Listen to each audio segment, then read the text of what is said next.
Саламатсыздар бардактуу телекөрүүчүлөр, жалпы көкбөрү көрмандары.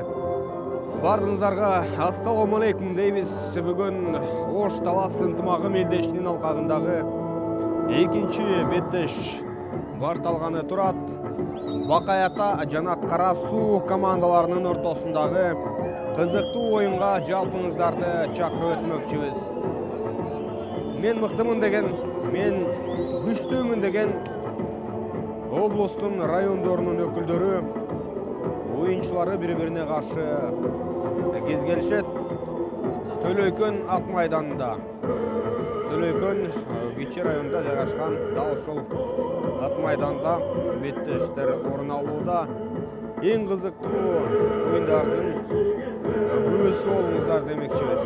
Кызматыңыздарда мен Зайрат Эсенбай болом. Азыр оюнчулар бата алышты жана оюнга жөнөп бара жаткан мезгили. Кара Суу командасынын курамы, тактап айтсак, командасы жашыл кийим менен чыгышты. Жана ошондой эле алардын атаандаштары кызыл форма менен Бакай Ата командасынын оюнчулары чыккандыгын белгилей кетебиз. Эки тараптын курамдарын тааныштыруу менен баштасак туура болчудай. 20 мүнөттөн 2 тайм Бакай Ата командасынын оюнчуларын биз тааныштырып өтөлү, коноктордон баштайлы. Биринчи катарда Бектур Рыскулбеков, минген аты Орокбаш, 83-жылы төрөлгөн тажрыйбалуу оюнчулардан бири. Азыр эми жерден эң алар замат Аудасбек Мырзабек уулу. Аудасбек Мырзабек уулу азыр дароо алар менен өзүнүн жүрүшүн уланткан, дагы да болсо уланып бара жаткан мезгили жана мүмкүнчүлүк бар ыргытууга. Эң алгачкы чабуул жана Тайгазандын түбүнөн аттын башын башкара албай калдыбы. Кайрадан бул чабуулду жаңылашы керек болууда. Азыр эми чогуу көрөбүз. Дастан Бауырбеков, 10-чы катарда ойногон, 95-жылы төрөлгөн оюнчу Дастан Бауырбеков Тайгазанга баруда Тагдыр Турдубаев.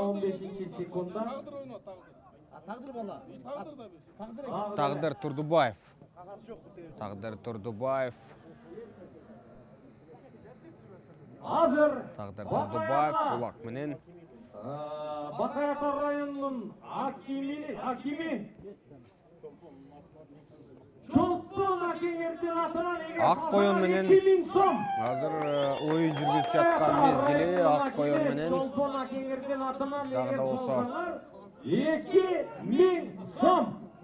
Рахмат Бакай Ата. уланууда биз Бакай Ата командасынын курамын тааныштырбай гана чейин бүтүбүз керек. Азыр Бакай Ата командасы жакшы оюн уланып жатат.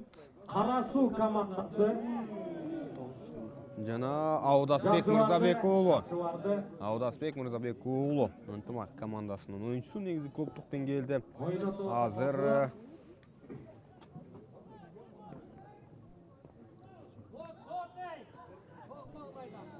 чогуу байкайлы кийинки жүрүштөрү кандай болот. Азыр Кара Суу командасы коргонууда. Курамды тааныштырып жаткан маалда салым ишке ашы мүмкүн болууда. Оюнчулардын бардыгы бири-бирине жанаша жайгашып калган жана анын натыйжасында майнап чыгара алабы жокпу, жолду издеп таба алабы жокпу, чогуу көрөбүз. Кара Суу командасы ушунча коргонуунун айласын издеп жатат. Жана экинчиде Алмаз Сманов ойнойт ак жолтой менен. Үчүнчүдө Акымбек Кожокулов ойноодо келес менен. Жана ошондой эле азыр эсеп ачылгандыгын белгилей кетели. Аудасбек Мырзабек уулу номер 9-чу оюнчу Аудасбек өзүн көрсөтө алды. 1-0 Аудасбек Мырзабек уулу өзүңүздөр билгендей Бакай атанын курамында Таласта өткөрүлгөн райондук мелдештерде өзүн өтө мыкты жагынан көрсөтө алган. Ал учурда жакшы мүмкүнчүлүк Кара Суу командасында жана бул чабуулду дагы да болсо узартып келиш керек. Курамды аягына чейин чыгарып коелу. Алтынбек Кожокулов Ахиллес менен, 4-чү Фархат Супатаев ойнойт Жорго менен. Жана ошондой эле Азыр оюн таласында 5-чи Тагдыр Турдубаев Ак Коён менен, 6-чы Айбек Бекеев Тел Тору менен ойноодо, 7-чи Осмонкул Кутманбек уулу Ак Жол менен. капталдагы калыстар Нургазы Анарбаев, Жана ошондой эле Нурлан эреже боюнча ортодогу тур, ортодогу айланмада Узеев, Нурлан Узеев өзү Жиндигашка менен ойноодо. Аудасбек Мырзабек уулу Байгашканы минип чыккан. 10-чу Дастан Бауырбеков Бурганак менен, 11-чи Нуржигит Жакшылыков Нургашка менен. Жана ошондой эле 12-чи Жамгырчы уулу Мызат Чымкент менен ойноодо. Азыр Ахиллес менен Алтынбек Кожокулов оюн жүргүзүүдө. Ахиллеске бир кол чаап көбөйлү урматтуу ордолош жергеси. Мына Ахиллести көргөн атаандаштарынан кимиси чыккандыгын белгилей кетели. Кара Суу командасынан Ак Жол Кылычы уулу.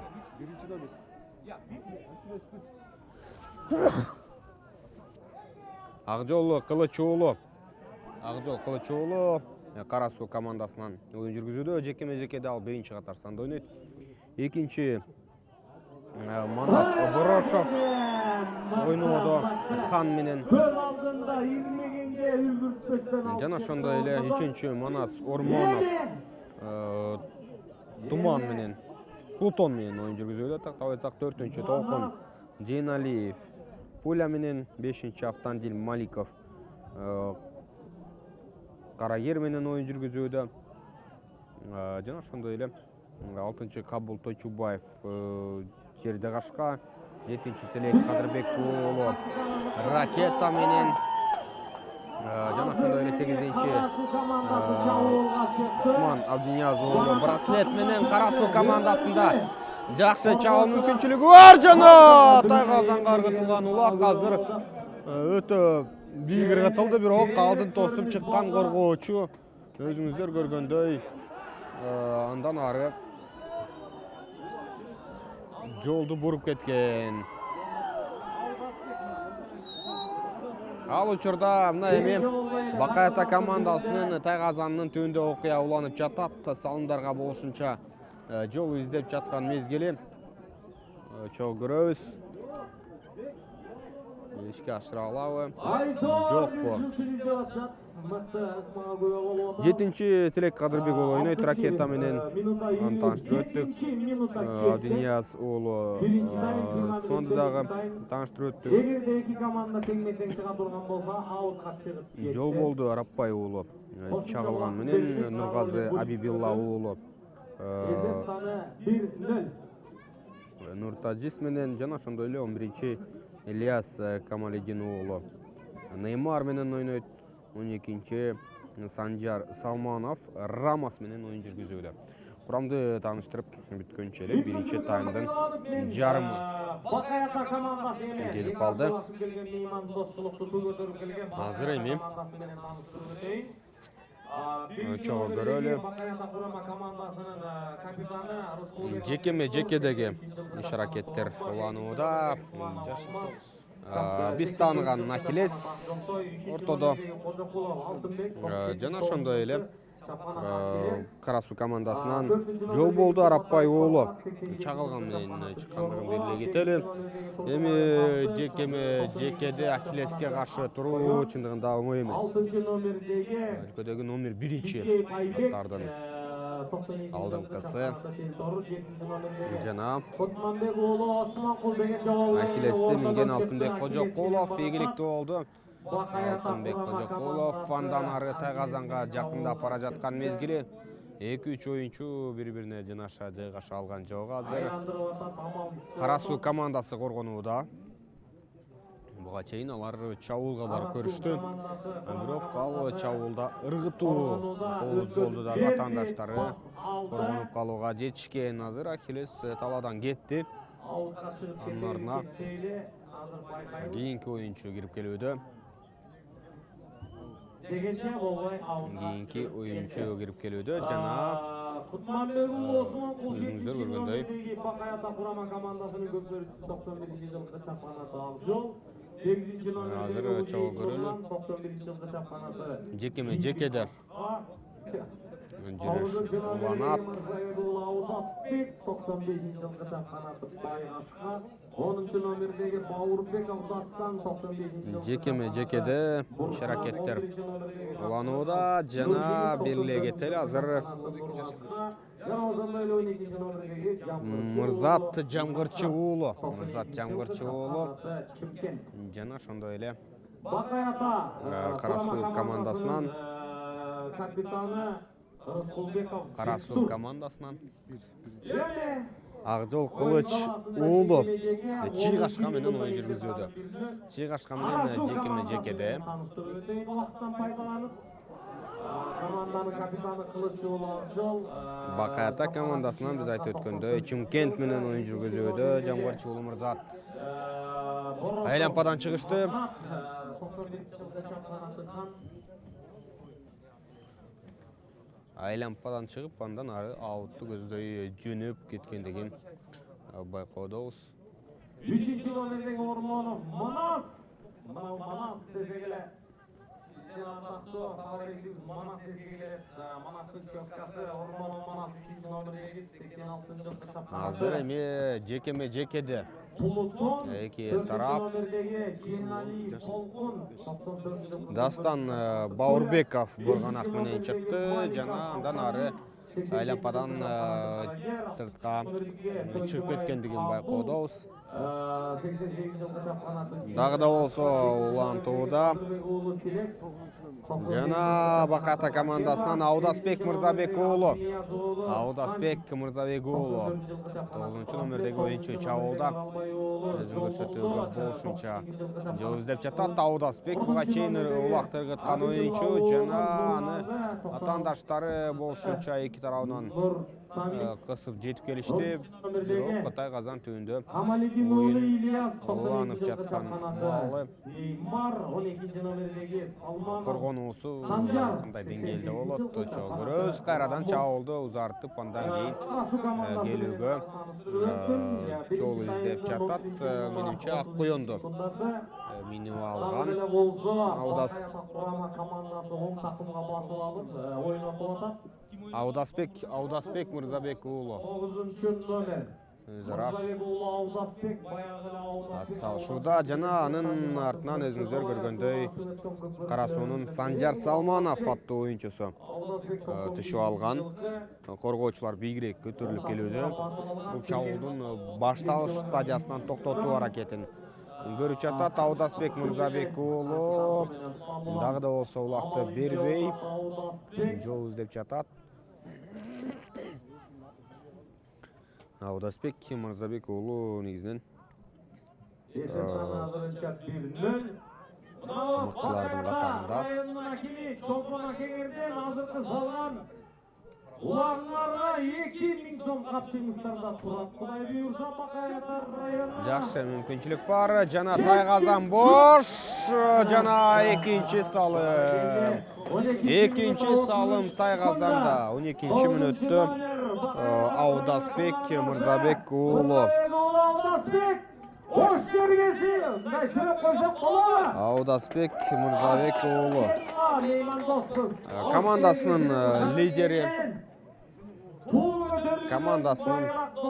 лидери Аудас азыр чечүүчү улакты ыргытып коюшу дагы мүмкүн. Анткени бул беттештер 20 мүнөттөн 2 тайм гана орун алууда. Эскерте кетели, эрежеге ылайык 2 таймдан 20 мүнөттүк оюндар орун алып жатат. Аутка жөнөштү, аутка чыгып кетти.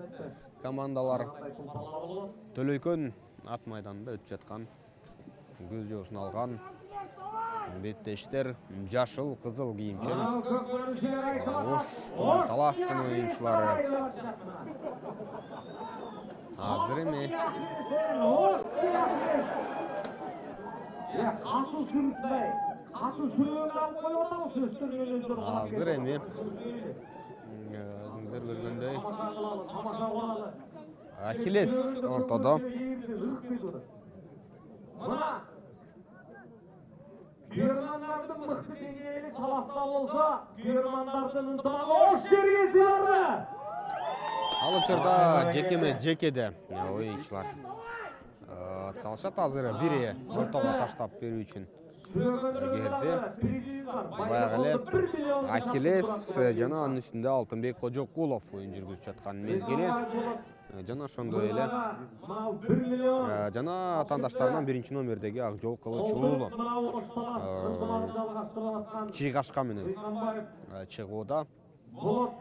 Чыйгашка менен оюн жүргүзүп жатат.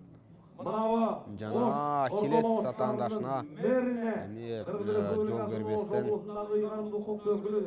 капталын салып болушунча туруштугун көрсөтүп чабандеска мүмкүнчүлүк түзүп берди.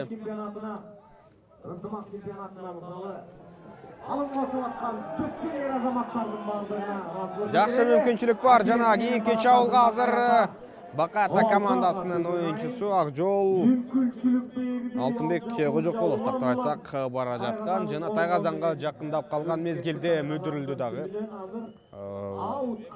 Тактап айтсак чалынып кеттиби ат. Анын натыйжасында ыргыта албай калды. Көкбөр федерациясынын калысы Абдуллаев Муктарали капталдагы калыстар ыргыта албай калды. Кыргыз Республикасынын Көкбөр федерациясынын калыстары Анарбаев Нургазы жана Тажибаев Азиз. Азыр эми 15-минутта 42 секундда эсеп саны 2-0. Чогуу көрөбүз кезектеги жеке көрүнүшү 1-1. Азыр эми Баката командасынан учурда Дастан Баурбеков чыкты жана ошондой эле Жолболдар Аралбай уулу чыкты. Чагылган менен Дастан менен Жолболду бири-бирине каршы жекеде оюн көрсөтүүдө жана Дастан Баурбеков чабуулда атаандаштарынан биринчи болуп буга жетип Чабуулга чыкты. Бир сүрөт жол издеп жатат жана бара келди. Тайгазанга жакын калган кезде Кара Суу командасы коргонууну күчтөдү. Бир оюнчу четте, бирок кайрадан бардыгы үймөлөктөшүп бир жерге топтолду. Тайгазан түбүндөгү иш аракетин дагы да болсо улантып жатат. Мындай атаандаштар менен топтолуп үймөлөктөшүп бир жерде турган мезгилде ыргытуу дайыма эле оңой боло бербейт. Ал учурда Тайгазанды түндө биринен салат бири жолун издеп таппай жатышат. Атаандаштары болсо коргонуусун күчтөгөнгө жол издөөдө жана кезектеги салым барбы? Кезектеги салым Аудасбек Мырзабек уулу, бирок калыстар эсептейб. Үзөңгүдөн бут чыгып кеткен эмеспи? Салым болду. Андай эмне таузууду болбой бир сүрөп койбойбу? Ооба, эсеп саны учурда эсеп көрсөткүчү 3-0 айланды. Баката командасы алдыга кайрадан өздөрүнүн кадамын күчтөөдө. Аудасбек футбол тили менен айтканда хет-трик жасады. 3 улактын ээси тең, дал ошол Аудасбек белли кетели жакшы мүмкүнчүлүк жана алдыңго жакшы жана кайра артка буруп азыр Тайгазанды көздөй бет алып бара жаткан мезгили жалгыз оюнчу коргонууда Экинчиси да бара жаткан кезде мындай ылдамдыкта барып ыргытуу өтө татаал. Бирок жакшы. Жана азыр кандай болду? Кандай болду? Чыгып кетти. Сыртка чыгып кетти өзүңүздөр көргөндөй. Барып эле ыргыткандай болгон, бирок ыңгайы келген жокпу? Айтор Нияз уулу өзүн көрсөтө албай калды. Жана атаандаштар кайрадан чабуулга чыкты, бирок коргонууда оюнчулар жетишип келе жаткан мезгили. Кара Суу азыр эсепти өзгөртүп кое турган болсо, акыркы минуттарда акыркы секундалары экинчи таймда мүмкүнчүлүгү көбүрөөк болмок менимче. Биринчи таймдын акыркы көз ирмемдери орун алып жатат. Сол айлампа азыр Кара Суу командасынын тайгазанына жакын жерде. Улак ташталды. Дастан Бауырбеков чыкты Бакаятадан. Бурганак менен Дастан Бауырбеков. Жана ошондой эле Акжол Кылыч уулу. Команда капитаны Акжол Кылыч уулу чыгашка менен оюн жүргүздү дагы айлампадан чыккандан кийин андан ары аутты көздөй оюнчулар жөнөп бара жаткан кезде убакыт соңуна чыкты. 5-4-3-2-1 убакыт жана экинчи тайм соңуна чыкты. Урматтуу телекөрүүчүлөр, эсеп учурда 3-0 экинчи таймда эсеп кандай болот азыр саналуу мүнөттөрдөн кийин чогуу байкайбыз. Мындан кийинки оюнга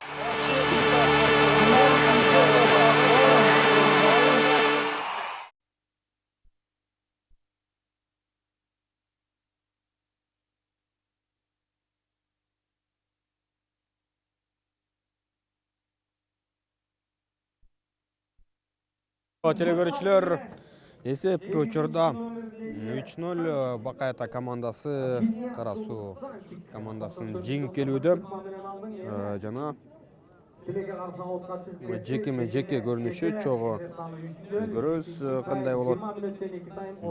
Жекедеги иш-аракет уланып жатат. Акжол Кылыч уулу жана ошондой эле Дастан Бауырбеков бири-бирине каршы чыгууда. Кылыч уулу Кара Суу командасынын капитаны жана 10-номердеги Дастан Бауырбеков азыр такымына улакты басты. Тажрыйбасы мыкты көпөрчүлөрдүн бири Бауырбеков Дастан менен Акжол ортодон мыкты оюн көрсөттү. Азыр эми чогуу байкайбыз. Жабышып атат, чап келедей жумулган мушкундай болуп бир топ. Азыркы учурда эми тайгазандардын алмашкандыгын айта кетели. Алгачкы секундаларда, алгачкы минуталар кетип атат, Кудай буйрса. Тайгазандардын алмашуусу жана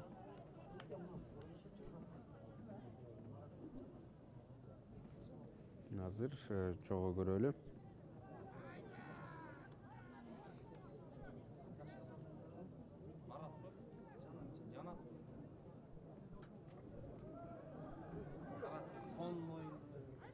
Азыр эми биринчи минутта 50-секундда тайгазан алмашылды. атаандаштарынын тайгазанына жакын жерде Бакаята командасы оюнун улантып баратат жана өз жүрүшү Майрамдын коштоосунда жигиттерди даңазалап кандай болот чогуу көрөлү. менен оюн талаасы тоогусу мыкты болуп калат экен, Кудай буйрса. Неге жолбой аутка чыгып кетти. Аутка чыгып кеткендигине байланыштуу азыр оң айлампанын ичине жекеге барышат. Оң айлампадан баштайды. Талас облусу Бакаята району. Айлампа ичиндеги аракеттер. Акеңерден 2000 сом турган капчыгыстарда.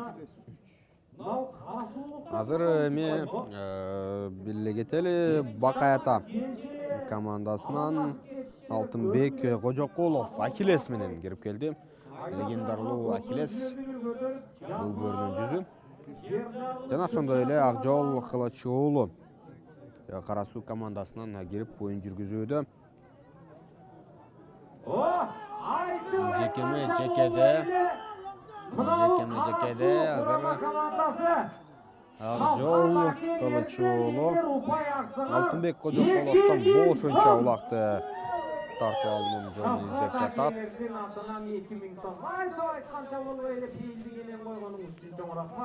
Азыр өзүңүздөр көргөндөй андан ары айлампадан чыгышты да жолду Баката командасынын оюнчулары издеп жаткан маалы Алтынбек Кожокулов Тайгазанга жакын деле барып калгандай. Алтынбек Кожокулов командасы менен Тайгазан түбүндө. Мен дагы оюнга сүңгүп кирип кеттим. Азыр биринен сала бири Кара Суу командасы коргонуу менен чабуулду бирдей айкалыштырышы керек. Кантпесе бул беттеште жеңилип калуу алдында турат бул оюнчулар. Утула турган болсо бул акыркы тайм, акыркы бөлүк. Ошондуктан улам бул беттештерде, бул форматта улакчылар тезирээк ташташ керек. Азыр эми Баката командасынан 9-номер Аудас Мырзабек уулу жол издеп жатат. Аудас Мырзабек уулу жана атаандаштары коргонууда, бирок Аудас Мырзабек уулу командалаштары менен Тайгазандын оозунда. Эч кандай сөз кыла албайбыз. Мыкты коргоп атат Тайгазанын. Кара Суу курама командасы Кудай буйрса мынау Шавкат Азыр Кара Суу командасы коргонуудан чабуулга чыга албай жаткан маалы. Буга чейин Өзгөн командасында эле оюн жүрүп жатат. Азыр ыргы тармаалда Тайгазандын оозуна сүрүлүп ылдый түшүп кеткендей. Эми Кара Суу курама командасы мынау сүрмө топтон мыкты учурдан пайдаланып ат тизгенин мурунду чабууга чыкты. Чоң байкайбыз жана азыр Кара Суу командасынан Акжол Кылыч уулу чабуулга баратат, бирок талабы жок бул. Акжол Кылыч уулу атаандаштардын чабуулунун мизин кайтарууга Баката командасы жетишкен жана аутка чыгып кетти.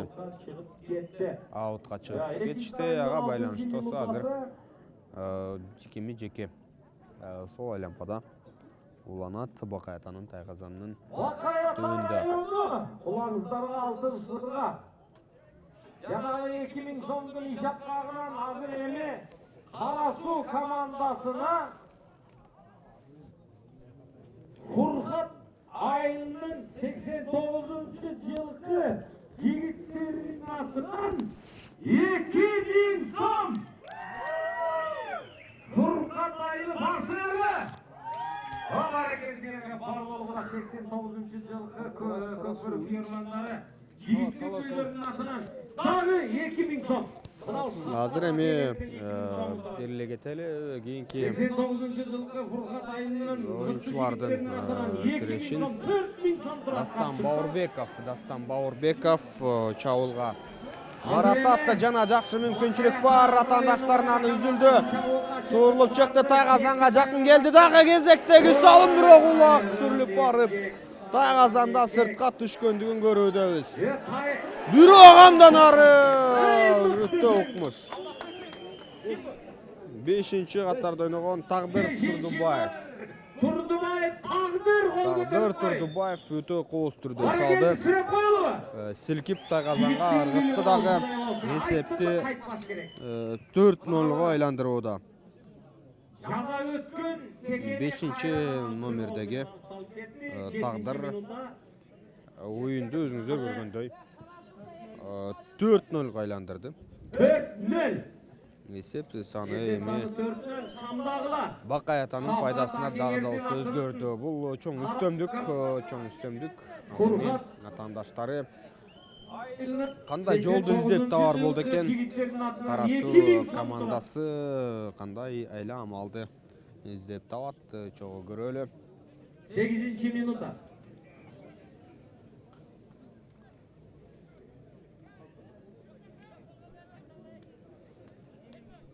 Бул ушунча жол издейт. 2-номердеги Жамгырчы уулу командасынан Алмаз Усманов Жамгырчы уулу Мырзат жана ошондой эле жана атаандаштары команда капитаны Карасуу курама командасы Кылыч уулу Акжол. Мырзат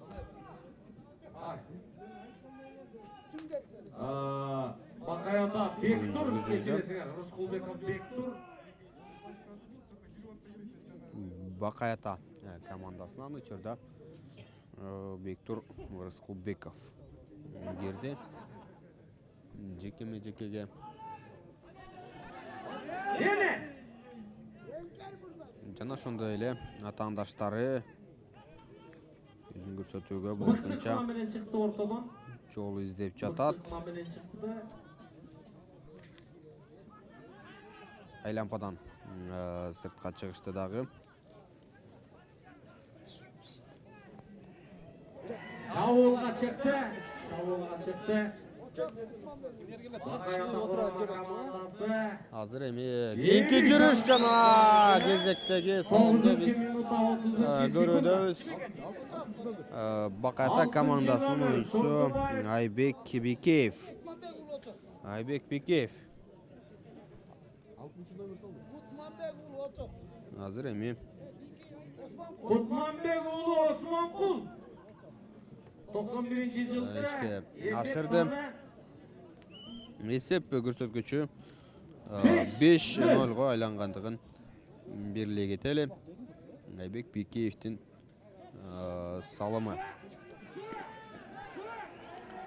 Азыр кайрадан эле ошол оюнчу Айбек Бекеев улак менен Бекеев Айбек 92-жылкы жол издеп барды жана аутка Айбек чыгып Бекеев кетти. өзүңүздөр көргөндөй. Оюн таласында калыс Мухтар Али. Андан ары улант алган жок жана аутка чыккандыгына байланыштуу. Мухтар Али Абдуллаев өзү Айлампа калыстыгын жүргүзүп атат мынабу. жекени кабыл алат. Беттешүүсүндө Эки тараптан күчтүү оюнчулар. жеке. Экинчи чечүүчү таймдын 11-минутасы. Улантат жана өзүңүздөр көргөндөй Дастан Баурбеков чыкты. Ал эми Карасуу командасынан Абдинияс уулу Станчик чыкты. Абдинияс уулу Станчик жана ошондой эле Дастан Баурбеков. Чыкты демек 8-1 Өзүн көрсөтүүдө. Текеге жанталашканга окуу бар.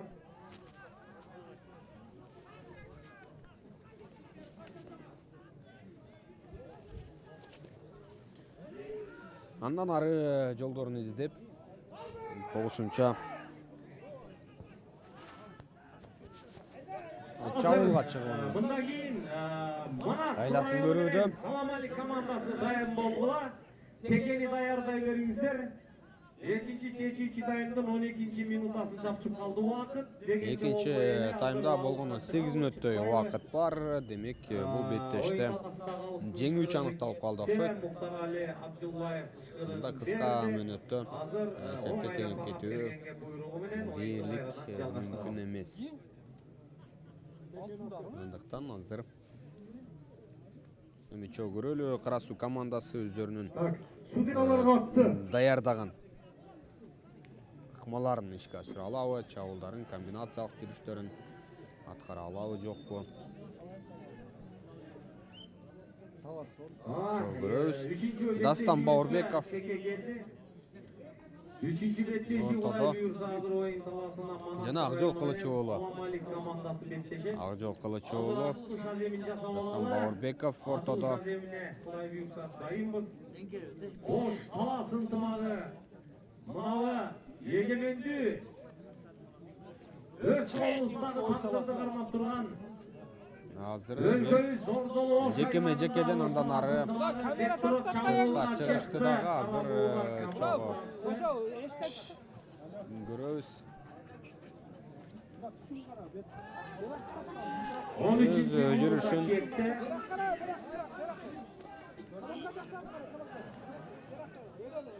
улантып жатат жана чабуулга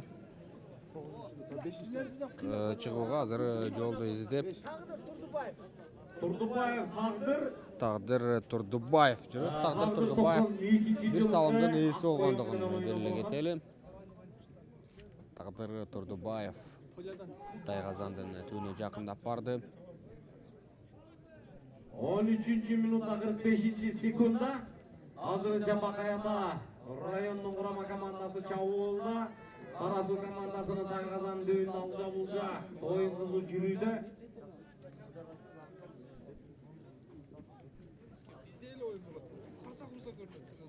Тагдыр Турдубаевдин Аутка чыгып кетеби, кетпейби? иш аракети Аутка жана команда сыртка чыгып кетти. Үстөмдүктү буга чейин отуп коюшту Бакаята командасы. Эсеп 5-0. Урматтуу көкмөрүүчүлөр, урматтуу көкмөрүү күйөрмандары. Азыр эми өздөрүнүн көңүл жубатуучу салымын салууга Кара суу командасы аракетин көрүш керек. Кургат айылынын 89-жылкы жигиттердин атынан 2000 сом турат капчыкта. Эгер салсаңар алдыңар. Чогуу көрөлү. Эгер салбай калсаңар Талас командасынан тактап айтсак, Таластын Бакаята клубунан эгерде ынтымактын белгиси десеңер азыр бериле кетели. Дастан Баурбеков ортодо. дегенче болбой эле ортодон мыкты көтөрүлдү. Коргоп атышат. Жана атаандаштарынан оюнчу ийгиликтүү болуп алып чыккан бул жолкусунда жок. Дагы да болсо Аудасбек Мырзабек уулунун такымында улак Өткөзүп бергенге аракет кылып атат. Аудасбек Мырзабек уулу Кара суу курама командасы. жолун издөөдө жана Ахилес менен андан ары Алтынбек Кожокулов Ахилес менен Биринен салат бири. жана өзүңүздөр көргөндөй улакты тартып алды Кара суу командасынын курамындагы Санжар Салманов өзү жалгыз Тайгазанды көздөй бет алып бара жатат, бирок ал өздөрүнүн Тайгазаны. Адашып өз Тайгазанына салып алган учурлар кездешет, андыктан аны дагы байкаш керек. Санжар Салманов дагы да болсо чабуулда жана Тайгазанга жакындап калды. Санжар Салмановдун салымы көрөбүз. Санжар Салманов жана эсеп 5-1. Жок, Санжар Салмановдон Ильяс Камалетдин уулу өткөрүп алган жана эсепти 5-1ге өзгөртүүдө. Неймар менен барып өзүн көрсөтө алды. Атаандаштарды бирден жаап, болушунча тактикалык жакшы жүрүштү колдонуп. Анын жыйынтыгында өзүңүздөр көргөндөй эсеп 5-1 жана азыр Тилек Кадырбек уулу улакты алды дагы азыр Тайгазанды көздөй бет алып бара жатат жана Кара суунун оюну жүрө баштагандыгын көрөбүз. Бирок коргонууда оюнчу бар жана азыр аттын башын бура ала турган болсо ыргытууга мүмкүнчүлүк түзүлмөк. Тилек Кадырбек уулу кайрадан азыр артка жылып барды. Бир оюнчуну ээрчитип алып 32 килограмм 200 грамм. Дастан Баурбековду ээрчитип алды дагы. Андан ары Тайгазанды көздөй бара жаткан мезгили. 2-3 оюнчу бар бири-бирине жанаша жайгашкан жана ыргытууга жол издеп жатат, бирок айланып тегеренип олтуруп Ыргыта алышкан жок. Аңдылы болса, Карасу алышкан жок. командасы ойнатып атат. Бул чабуулду жыйынтыгына чыгара алабы? Тилек Кадырбек уулу. Чыгарды. Тилек Кадырбек уулу такымдан чыгарды, бирок ыргыта алган жок. Кайрадан басышы керек. Жакшы эле ойнотуп атат. Жана көпкө чейин улакты өздөрүндө кармап, кийинки салымды ишке ашыруунун жолун издөөдө болушунча. Эки оюнчу бири-бирин Жан-жөктүлөр кандай кол кураш кылат болду жетелеп экен. аракетин көрдү. Ильяс Камалетдин уулу. Олдо жана Тайгазан түбүндөгү Алдага түгүн ай. иш аракет. Акырын абайла. Кайран эмгек оюн талаасында калып кетти. Дагы да болсо Бакайта командасынын Тайгазанынын түбүндө беттеш уланууда.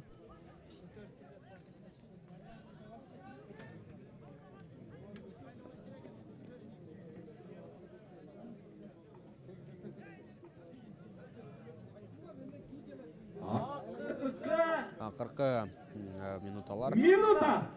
Минута тактап айтсак. Акыркы минута. Жана Чечүүчү экинчи тайм эсеп саны 5-1. беттештеги соңку чабуулдарга Акыркы минутанын акыркы Дауыс. секундалары кетип атат. Özgen судьяларга аталып кел. чогуу байкайлы. Алка чыгып Жаста кетти. алабы жокпу? Olmaz. Yekat. Жок, саналуу секундалар, андыктан бул акыркы эсеп Акыркы 30 секунда таймдын экинчи чечүүчү 5-1 эсебинде. 25 Бул секунда. беттеште ийгиликтүү болгон Бакайта командасы экендигин бирлей кетели. 15 секунда.